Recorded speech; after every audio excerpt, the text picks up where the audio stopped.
তুমি আমার অস্তিত্ব নীরা, প্লিজ কথা বলো। তুমি এমন চুপ করে থাকো কেন? প্লিজ নীরা, কিছু একটা বলো তুমি, প্লিজ। কথা দিন আপনি আমার পুরনো স্মৃতি সব মনে করিয়ে আমার পরিবারের খুনিকে বের করে তাকে শাস্তি দেবেন। কথা দিন।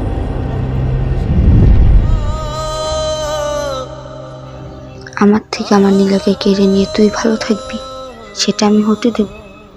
কখনোই না। তাই নিজ হাতে তোকে শাস্তি দেব।